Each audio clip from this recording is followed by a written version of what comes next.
ఎలా ఉందంటారు కూటమి పరిపాలన కానీ పనితీరు కానీ? బాగుంది. పథకాల విషయంలో కానివ్వండి, పథకాలు అమలు చేస్తారు, కొంచెం లేట్ అయినా కూడా వాళ్ళు ఆడి మాట తప్పరు, చేస్తారు. మరి కొంతమంది ఏంటి ప్రభుత్వం వచ్చి 7 నెలలు అవుతున్నా పథకాలు ఏమి రావట్లేదు మాకు. పథకాలు ఏమి రావట్లేదని జనాభా ఎక్కువ ఉన్నప్పుడు అభివృద్ధి ఉండదు. అభివృద్ధి లేని మన జీవన విధానం బాగుండదు.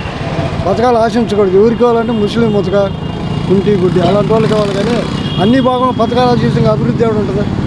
ఇప్పుడు ఎక్కడికి అర్జెంటుకి వెళ్ళాలి, రోడ్లు బాగుండాలా, పిల్లలకు ఉద్యోగాలు రావాలి, ఎన్ని రావాలి, అభివృద్ధి ఉండాలి. అని చేయడు పథకాలు ఆశిస్తుంటే శూన్యం నా దృష్టి. మరి ప్రజలు మొత్తం పథకాలకు అలవాటు పడ్డారు, వాళ్ళు అలవాటు చేశారు కదా. ఇంతకు ముందు ఉన్నాయినా ఆటో వాళ్ళకి అవసరమా?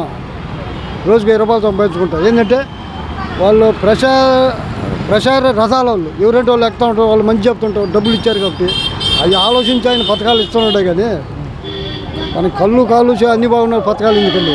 నేను ఉన్నాను, రిటైర్ అయ్యా, ఏదో కష్టపడి పని చేసుకుంటున్నారు. కానీ వాడు పథకాలు ఇచ్చే మంచి అందరూ ఆ విధంగా కూడా మీకు తెలుసు అన్ని విషయాలు చూడండి, ఏముండదు అటు పరిస్థితి. జగన్మోహన్ రెడ్డి గారు ట్వీట్ చేశారు, వరుసగా సీఎం చంద్రబాబు నాయుడు గారు క్యాబినెట్ భేటీకి అంటున్నారు, తల్లికి వందనం ఎప్పుడు ఇస్తారో కూడా నిర్ధారణంగా చెప్పట్లేదు అంటూ కూడా జగన్మోహన్ రెడ్డి గారు అంటున్నారు. మీరే జగన్మోహన్ రెడ్డి గారు చేసే బాగుండేది, కానీ ఇంతకుముందు రోజుల్లో ఆయన లెక్కలో పోతే ఇంకా మనం ఇంకా ఈ 5 ఏళ్ళుగా అది కానీ వచ్చి ఉంటే ఈ విధంగా పథకాలు ఇస్తా పోతూ ఉంటే కనీసం స్టేషన్ ఇంటి దగ్గర కూడా మన బండిలో రోడ్లు కూడా అన్నీ బాగుండవు, ఏడాది కుంటుపడిపోతాం.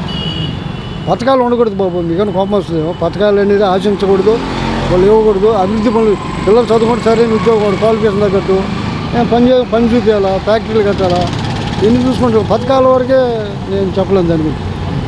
జగన్మోహన్ రెడ్డి గారు చంద్రబాబు నాయుడు గారు ఎన్నికల ప్రచారాల్లో చెప్పారు కదా, ఎంతమంది పిల్లలు ఉంటే అంతమందికి 15,000 ఇస్తామని చెప్పేసి, మరి ఇంతవరకు అయ్యే అమలు చేయట్లేదు బాబు. అవి సహజంగా ఏవైతే ఇవ్వగలరో ఇవ్వకూడదో బాబుకి దగ్గర తెలుసు. కొంచెం అవి 2 బ్యాలెన్స్గా లాక్కొని వస్తున్నాడు. ఇవ్వకుండా పోతే ఉండదు. ఏ కాడికి పథకాలు పంచుకుంటూ పోతే ఆడేం ఉండదు. ఇప్పుడు మనం అనుభవిస్తున్నాం కదా. ఇప్పుడు ప్రశాంతంగా మాట్లాడే స్వేచ్ఛ కూడా ఎవరికి లేదు. ఇప్పుడు ఉంది. ఇంతకుముందు ఉన్నవాసం ఉన్నట్టు మాట్లాడితే ఇంటికి పోలీసు వాళ్ళు వచ్చి ఉంటారు ఇంటికి గతంలో. ఇప్పుడు బాగుంది పరిపాలన. ఏం నాకేం ఇచ్చిందా పార్టీ ఫీలింగ్ మాట్లాడటం లేదు. మంచి ఏదో చేదో ఆలోచించే బుర్ర ఉంది, బుర్రలో మెదడు పని పెట్టాలి. మీకు నవ్వు వస్తుంది. పథకాలు ఆశించకూడదు. పథకాలు ఆయన పేదవాడికి అన్నం పెట్టాను నిజమే. నిజంగా గుడిసెలో ఉండే వాళ్ళకి పని చేయటానికి చేతరాని వాళ్ళకి అన్నం పెట్టాడు. అది ఎవరు పెట్టాలో వాళ్ళకి పెట్టాలి. చంద్రబాబు నాయుడు పిలిచాడు, ఒక సభ ఏర్పాటు చేశాడు. నేను ఏ ఆటో అంటే పలానా ఆటో అంటాడు. ఆయన కన్ను లేదు పోక ఆయనకి హ్యాండిక్యాప్డు. అతని బ్యాటరీ ఆటో ఒకటి ఎలక్ట్రికల్ చాలా మందికి ఇస్తున్నాడు. అది పద్ధతి. లేని వాళ్ళకి వచ్చి చెప్పుకుంటే వాళ్ళకి కానీ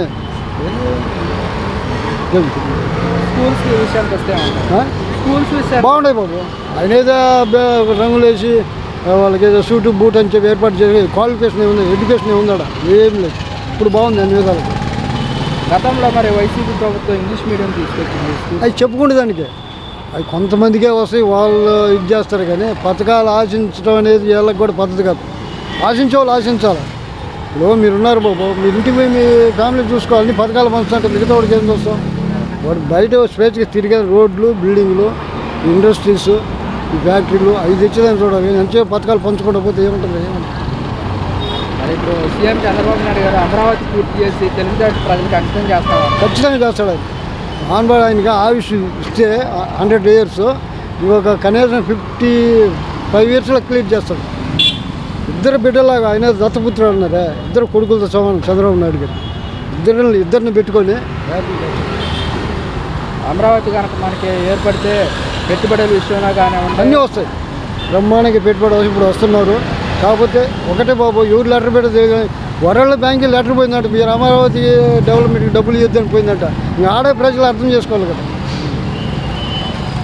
ఇప్పుడు మీరు బిల్డింగ్ కడుతున్నాడు, మీ పక్కింటూ మీ ప్రత్యర్థి ఉన్నాడు, ఆయన బిల్డింగ్ కట్టుకుని ఈడో మీరు ఇవ్వద్దని చెప్పినట్టుగా ఉంటుంది.